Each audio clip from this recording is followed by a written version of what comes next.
How many people hate propaganda? How many people know what propaganda is? And how many people feel like you're being propagandized every day? Just crazy. Well, our next speaker is Courtenay Turner. Courtenay has a podcast, Courtenay Turner Podcast. She's going to talk about propaganda to us. And it's so important to realize and recognize what is propaganda and how to avoid and use it. Not use it, but, get rid of it in our school system and everything. Sorry. Come on in, Courtenay. Thank you.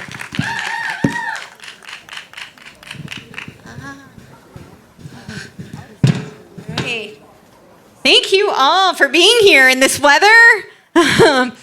So I know I have 15 minutes. I'm going to keep an eye on this timer here.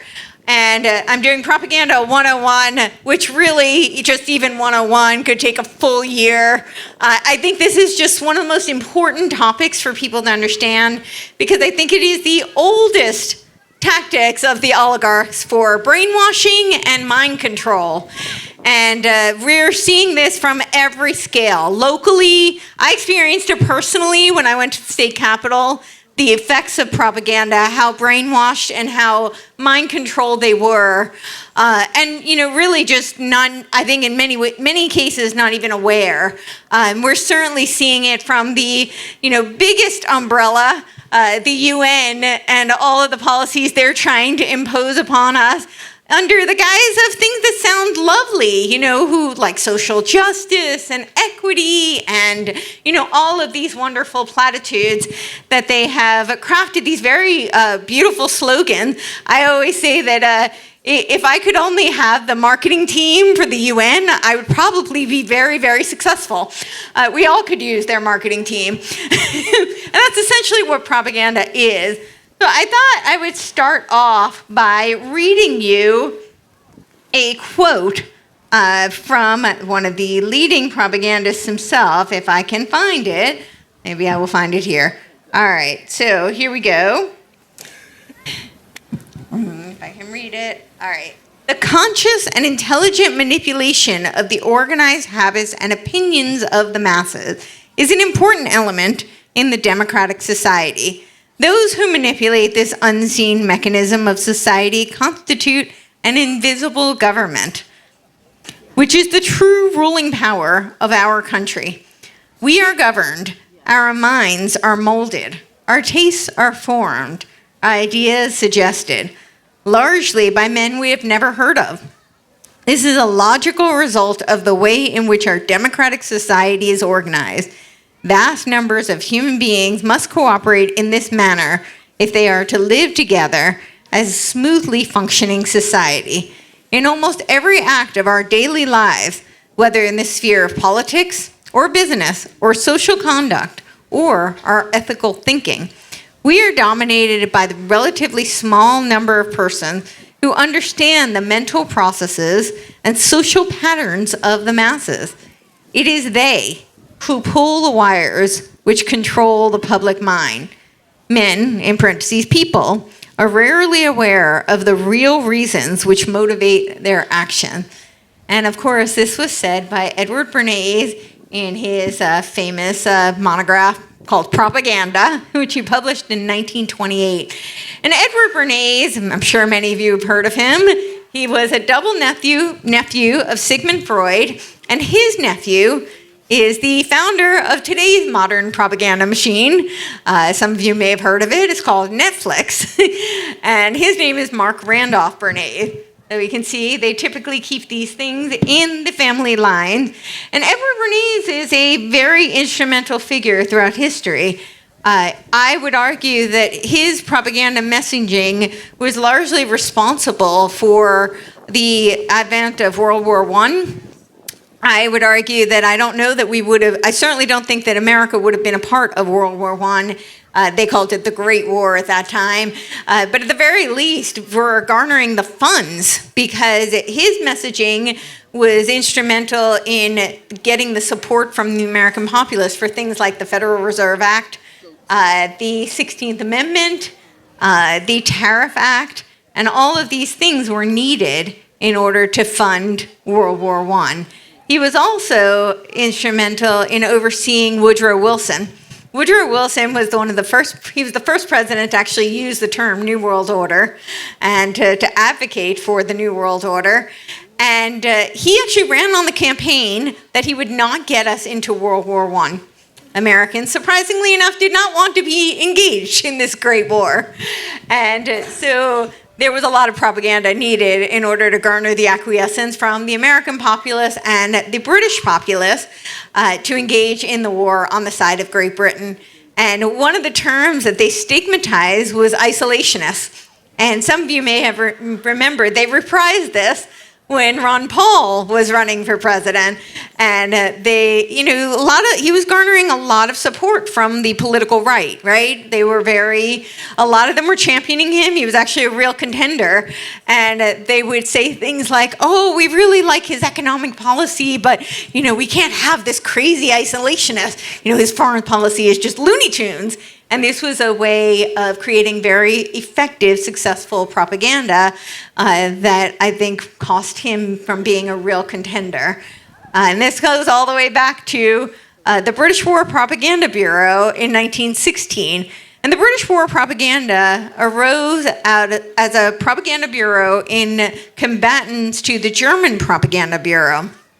And they typically do this, right? Under the name of defense. A really great, more modern example of this would be DARPA, right? There was the Advanced Research Project Agency, known as ARPA, is where we get ARPANET, now known as the internet. And not to say that ARPA was completely transparent, but it was a much more transparent organization than DARPA, because I always make the joke, once they put a D in front of it, they have a carte blanche black ops budget, and they can do whatever they want under the guise of defending the very people that they often weaponize the research, that discoveries they've made against. And I think this was a good example back in those times with the British War Propaganda Bureau. So to have a real understanding of the history of propaganda, I think arms us. This goes all the way back to millennia, right? The earliest days where they use sculptures and they use art, even the inception of the Olympics. Of course, today, it's pretty overt. We see the messaging. It's very in your face. But even the inception of the Olympics in 776 BC, the ancient Greeks created the Olympics for religious propaganda and for political propaganda to, exude strength and prowess and also to unify the city-states. So this goes all the way back. Of course, theater. They use theater as a means of propagating messages.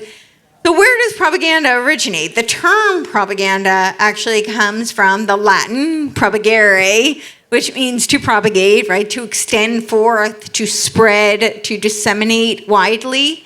And the codification of this term came from, I'm going to butcher the pronunciation, I apologize, but it was in 1622, the Catholic Church created what was called the Congregatio de Propaganda Fide. So I apologize if I mispronounced that, but the translation for that is the Congregation for the Propagating the Faith. And it was designed to spread the faith and counter the Reformation.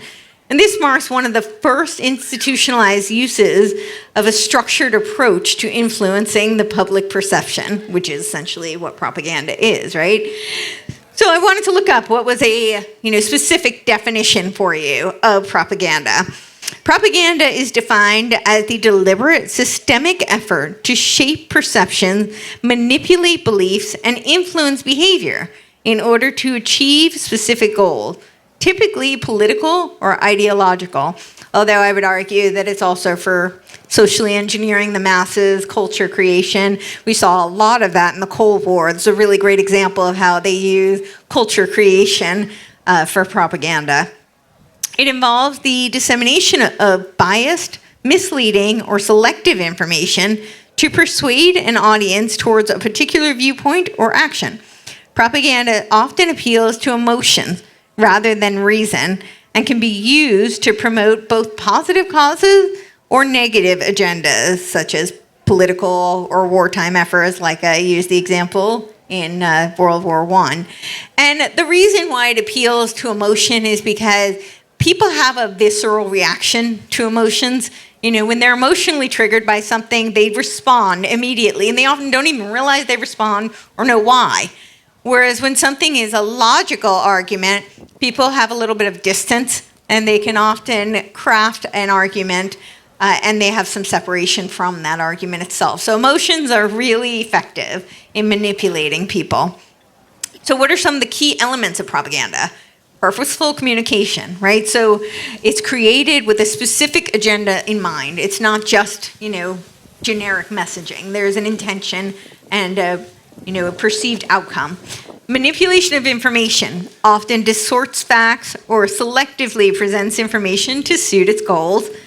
Emotional appeal. It often, and we just touched on this, right? It often targets people's emotions, such as fear. As we know, during heightened states of fear, people are much more suggestible, malleable, manipulatable. And then pride or anger, rather than relying on logical argumentation. Mass influence. Propaganda is typically aimed at a wide audience through various forms of media, including newspapers, radio, television, social media, and posters. Although I would argue that now we are in an age where cybernetics has been merging with very personal targeted algorithms.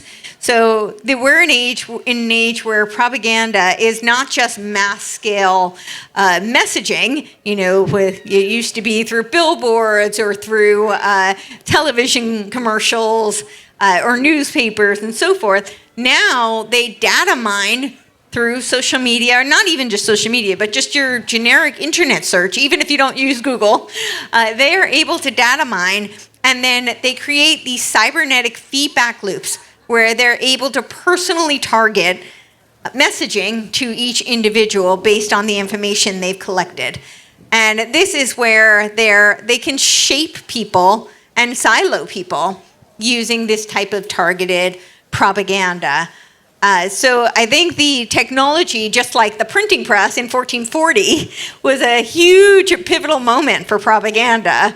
Of course, prior to that, we didn't have the same kind of dissemination of information. The internet, I would say, is another, big pivotal revolutionary moment for the effects of propaganda. And now with social media and the data mining, it's become that much more targeted and refined. I'm running out of time, so I'm just going to leave you with one example. We can go through. I would highly encourage you, if you want to learn. I cover this topic all the time. I'm at the Courtenay Turner podcast. I just did a conference, actually, called the Cognitive Liberty Conference, and you can go to cognitivelibertyconference.com, and it was all about giving you the foundational tools to recognize propaganda and to build cognitive liberty, which I think is our strongest defense, is really the critical thinking skill. This is part of why our education system has been designed to breed obedience, so that we do not have cognitive liberty, because propaganda becomes much more effective. So there's a whole long list of various tactics that are used commonly for propaganda. One of them is called transfer. So I'm going to close out with just a personal story. And as a little kid, my father would have a flag outside our front yard. And you see we have flags here, there were flags, there's flags right there leading up. You think of this as an American symbol, right? Wouldn't all political parties support the American flag? And my mom would tell my father, we have to take the flag down. And I didn't understand why. I was very young, and she said, because it's triggering the neighbors. We lived in an area that was pretty far left. I know my parents were kind of outliers in this neighborhood. They were not Democrats. And so I didn't understand. I was super confused. Don't Republicans and Democrats both support the American flag as the American flag? And they said, no, this was triggering to them, that it's a means of signaling that you are on the political right or you're a Republican. So essentially what she was explaining to me is the flag had become agitprop, and it had become a means of triggering. And this is what they call transfer in propaganda, where they take an iconic symbol and they now transfer the meaning and the usage of that symbol. And I think we're going to see where the left is now claiming they're the patriotic Americans and they're going to try to steal the flag back. And I would say, don't let them. It's an American flag. I'm on a mission to reclaim all the symbols, including the rainbow. That is, Noah's. That it's God's.